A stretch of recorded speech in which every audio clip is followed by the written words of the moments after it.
Here's the problem. First thing you led with is a family-like culture. So if that's the way you run your organization, and you imagine you treat them like family, and then you kick somebody out of your family, well, it makes sense that they feel betrayed.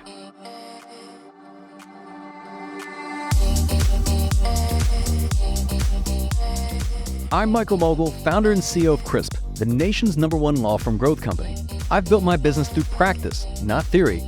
CRISP started with just $500 to my name and has grown to over 8 figures in revenue over the last few years, earning a spot on the Inc. 500 list of the fastest growing private companies in America. Our approach has been to take everything we've learned about generating massive growth within our own organization and help the country's most ambitious and committed law firm owners do the same for theirs. In each episode of this podcast, I sit down with innovative market leaders from the legal industry and beyond to learn from those who thrive in the face of adversity, challenge the status quo, and define what it means to be a true game changer. This is Jessica, Head of Coaching Strategy at CRISP, and today we're flipping the script for another special edition episode to get Michael's take on strategies for fixing a broken culture when the team claims everything is fine, the potential downsides of fostering a family-like workplace environment, and how to address staff complaints regarding perceived favoritism of your top performers. If somebody is going above and beyond and is kicking ass, of course you get special privileges. Well, that's not fair. Why does this person get to work remotely? Well, because they haven't missed their targets in 10 years. That's coming up on the Game Changing Attorney podcast.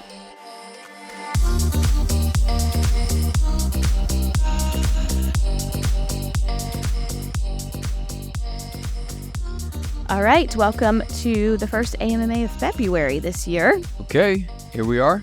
Here we are. So, all right, so we were thinking about this and I told you to start rolling it because I'm going to figure out what we're going to talk about as I go. But one online social media account that I've been following recently that I think is pretty interesting is Steve Wynn, okay, from the Wynn in Las Vegas, etc. And they had posted this video and someone's asking him Steve Wynn, what are you doing next? What you got going on? And he's like, look, I'm 83 years old. I bike 20 miles a day. I spend time with my grandkids, etc. Right? He's doing that. But then there was an interesting question that came up that I saw yesterday, where somebody asked him, "What is creativity? How do you explain creativity?" Because they see him as somebody who's so creative and so innovative. And he explained. I mean, he went down this. I encourage people who are listening to this thing, go find this thing. We'll probably put it in the show notes. It's on his Instagram account. And Steve Wynn, he answers this question, but he talks about just kind of the origins of creativity. And you have thesis, which is an idea, and then you have antithesis, which is the opposite of a thesis, right? And the idea of what people associate with creativity is the clash between those two. So when he first got to Vegas and you're looking at it and you're basically in the desert, he thought, well, what if, you're in the desert, this hot, just barren climate, nothing going around. And what if there was palm trees and, and water and pool and et cetera? And that really became the idea for the Mirage, which is one of the first hotels that he built. And when it's basically when someone is confronted with something that is kind of the opposite of what they expect, they view what the person did as, a lot of times if they like it, that it's innovative and it's creative, right? So, and I thought about this when I was watching this, of really what we did with the Game Changer Summit, when we did the first one in 2018. So your traditional legal conference, you come in, you kind of know what to expect, right? To the hotel ballroom, you're in Vegas or Miami, et cetera. You walk in, it's kind of pretty similar AV. You got a projector, somebody's on stage talking, you got a bunch of people on their laptops, and then you have, you kind of have a big luncheon, and you got a big exhibit hall, and it's just kind of that's a breakout. And that's a good one, too. right? And and it's all pretty much the same year after year after year after year. Yes. Now imagine if you walk into a legal conference and you see what is essentially a concert stage setup, right? If you were at a rock concert with a line array sound system, and instead of projectors, you got LED screens, and the speakers are incredibly dynamic, and instead of having all these breakout sessions, everything takes place in one room. And then instead of having bread and cheese plates, right? Now you have actual good food, a 5-star meal. And what if it's just high energy and exciting? So that's what we did from the very first Game Changer Summit. And I remember after the first one, people were saying, "Oh, Mike, you're so innovative." And I certainly didn't feel innovative, by any means. I just looked at it from the standpoint of, well, there's what people expect, and what if you give them something that is so far beyond those expectations or opposite of what they expect? Not opposite in the sense of Fire Festival, where they're expecting something and it's coming into disaster. But what if they're expecting one thing and you come in and you elevate that 10x, right? 20x. And that's what people oftentimes, associate with innovation and creativity. And a lot of this extends to even law firm marketing. So if if you do the same thing that everybody else is doing, it's rare that you're going to stand out and differentiate in some way, right? And I would argue that it's sometimes more important to be different than it is to be better, especially when you're in, a very saturated market where, consumers oftentimes view legal services as a commodity and they can't, tell one law firm apart from another. But this also applies in life as a whole and in both, professional life as well. Like if you do the same things that everybody else does, like Monday through Friday, 40 hours a week, like et cetera, like we watch football on Saturday and we watch football on Sunday, we go out on Friday, like you just repeat that loop, then why would you expect drastically different results from everybody else who does those same things, right? And the people who are really kind of the outliers there are also like have very, very different behaviors and choices and so on, right? So a lot of times they're front loading a lot of that like workload on the front end of their early years, sometimes in their 20s and 30s, right, for the payoff later. And then somebody looks and says, oh yeah, must be nice. Yeah, well, that person made different choices.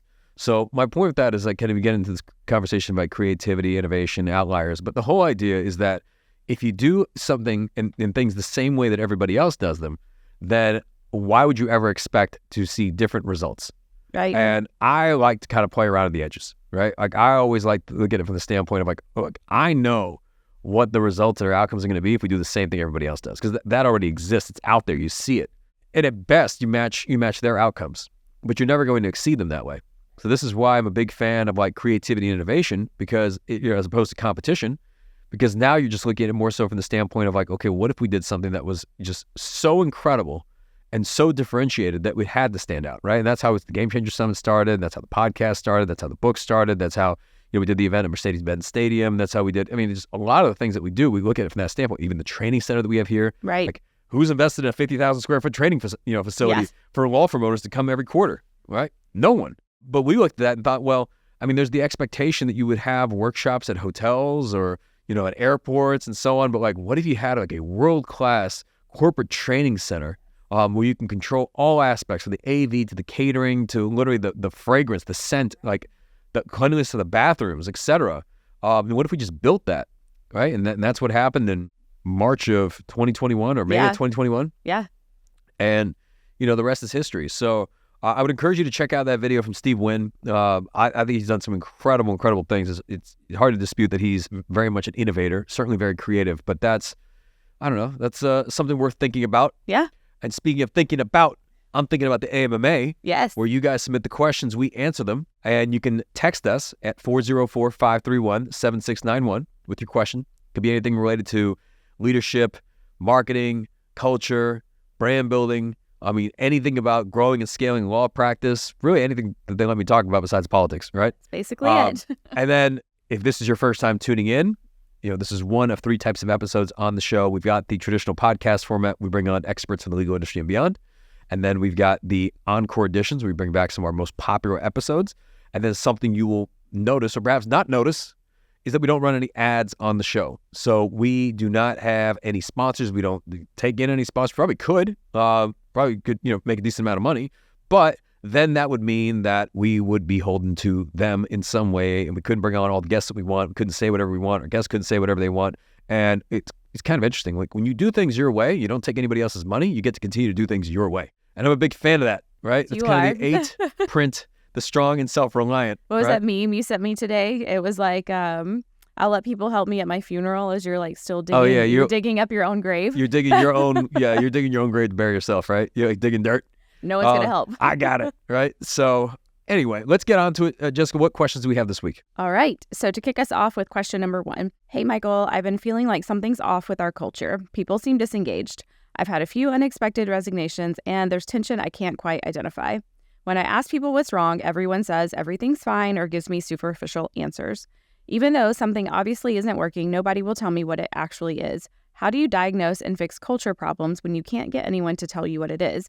I'm trying to be a good leader and address issues, but I'm working blind here. All right, so this reminds me, so last year I went on a tear of reading through these, I went into these fiction books, and I was so fascinated by the cartel, and I read 3 cartel books back to back to back. It was like 2,000 plus pages of just understanding how the cartel operates, and Don Wilson wrote this incredible series. It's the first one's The Power of the Dog, the second book's Cartel, and the third one's called The Border. And in this kind of scenario where you're trying to ask people, hey, what's going on? And no one wants to say anything. It's funny because a similar thing exists in like prisons and in cartels where no one wants to snitch on anybody else. Yeah. And what it means is that if they're not willing to tell you, is because they fear someone other than you, right? They fear someone more than you. So sometimes someone doesn't want to snitch to the cops because they know that if they do, then the cartel is going to murder their family. So that's why they don't rat. And then someone asks, hey, what happened here? They're like, I didn't see anything, right? I don't know. It's like our girls. They don't snitch on each yeah. other. So I like that about them. So it was funny. Like I forget what happened over the weekend, but no, because they like to do sleepovers. So they were sleeping together, and every morning I'm like, don't wake up each other. Like whoever wakes up first, just let them sleep. And then I'm like, which of you woke up first today? Who woke up the other one? And they just look at each other and they smile and no one answers. They're not going to rat each other out, right? I like that. I'm like, we don't have a snitch in the family. Right. It's good. But in this case, you really do need to figure out what's going on. So what are your thoughts on just Jessica? Like we've gone through this sort of thing, right? Because you really do want to figure out what's going on because you want to make things better. You're not really, you don't love what's happening first and foremost. So you're like, I need a solution. And then you go to the people and you say, so guys, what's going on? What's the problem? And no one wants to say anything. And the only feedback you get is resignations. Correct. So what do you do? Yeah, I feel like oftentimes I describe this as like walking on eggshells, and you feel like you're walking on eggshells in your own business, which is not a great feeling. So what I have historically done is what we call skip level meetings. And, there was a time when I interviewed, hired, trained, onboarded every single person in this company. And obviously I don't do that anymore. But at that time, I had really great rapport with every single person. And so now I randomly do this like a couple times a year, and I just want to meet with team members. It's not even directed at any one person or anything. It's just like, is this what you thought it was going to be? What is the most frustrating part of your job? What is going on? And you start to see patterns and you start to see trends. And sometimes it's actually great. I'm so far removed from the job itself of like the day-to-day of a lot of things that I'm like, show me, how do you do this? And I see things through a completely different lens because I'm not all the way in it. But those for us have been very beneficial, and you start to see trends, and you really want to make sure though that like your team does trust you enough to do that. And so I think that's really important. What questions do you usually ask? Well, I ask them something like, if you could change anything today, wave a magic wand, what would that be? And I've gotten so much feedback there, and they've become policies or things that we have changed before. Or the stop doing, what should we stop doing? What should we start doing? What should we keep doing? I think those are really important to understand because, again, we're not doing the job anymore every single day. So understanding that, what would make you leave CRISP? I asked, anytime I interview someone, I ask them like, what would make CRISP a bad idea? But now I want to know, now that you're here, what would actually make you leave? And you get all kinds of things. It's so easy to assume like it's money, it's money, it's money. Money is less than 50% of the answer that I get. And so really understanding that and just taking the time, honestly. You're going to get, if it's a drive-by conversation, you're going to get a drive-by surface answer. So really dedicate the time to it. Good answer. All right. Well, that was the AJMA right there for you. That's it, yeah. All right, so question number 2. Hey, Michael, not Jessica. I own a small immigration practice of 5 employees, and I'm proud of the fact that we have a strong family-like culture that takes care of one another. A few months ago, I would have said that we were an unshakable team, but last month I needed to let an employee go for legitimate performance reasons, and my entire team acted like I betrayed them. I genuinely do believe our culture is our strength, but I also don't want to deal with resentment anytime someone isn't performing. How would you get them to understand? Well, here's the problem. Like the very first thing you led with is a family-like culture. So if that's the way you run your organization, and you imagine you like treat them like family, and then you kick somebody out of your family, well, it makes sense that they feel betrayed, right? Because they're like, we're all a family. The problem with that is that when you're all a family, you can't just say, well, hey, we're gonna kick out Aunt Martha because she didn't perform at Thanksgiving, right? So the reality of this, I think what you want is a close-knit, team, that works and collaborates together. But when you get the word family involved, that's tricky because, family you love unconditionally. Like family is not one of those things where it's like, hey man, like you're really unreliable and I can't count on you, so I can't be around you anymore, right? Like you don't choose family. Correct. You choose a team. Correct. So I think it's just this idea, like you like the closeness of it and you like the collaboration, which is a good thing. The problem is when you start throwing the word family around, people think, oh, there's no downside and I can do no wrong. Like our kids, I told our oldest daughter this. I'm like, no matter what you do, no matter what happens, I will love you unconditionally 100%, Always. right? You can always talk to me. I don't care what it is, right? I will always have your back. Always. No matter what she did. Yes. Isn't that crazy? Yes. Right? But that would be crazy. Like, even crazy to have that in a business. Yes. It's like, what? No matter what you do. You could steal from me. You steal from the business, right? Like, and it's like, I love you unconditionally. You're like, hell no, get the fuck out of here. So I think that, maybe there's a realigning of what you mean in terms of what the culture is all about, because I do think a team should be close and work together. But at the same time, we've also got to have a level of accountability here, and we have to have standards. And if somebody's not performing, right, that doesn't mean that we all just get to stick around forever. And I think what ultimately helps with this is, like, when you have clear standards defined, you have clear accountabilities defined, and you have, let's say, key performance indicators and dashboard that you share transparently with the organization where people can see where everybody stands. Because, at an employee level, everyone, it's your friend, right? Like, it's like we go to lunch every day, right? And they don't know that this person hasn't hit their targets in 3 months. So then one day they get fired, they're like, where did Susie go, right? Well, Susie's fired. How could you do that, right? How could you let Susie go? I love Susie. She was so great. Like, she came in, she was a great, like, just, I liked your vibes.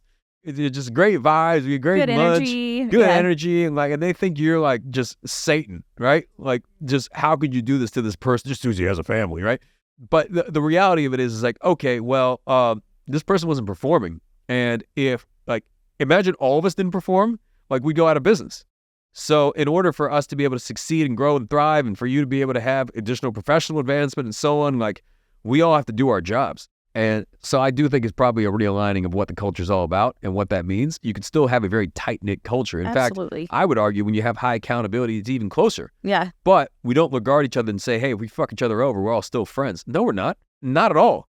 Like, everybody comes into the locker room every single day, and they have a job to do, and they have to execute on their specific role. The same way that I'm responsible for executing my role, you're responsible for executing your role. If everybody does that, everything goes just fine. And if somebody fails to do those things, then somebody else has to pick up the pieces. Right.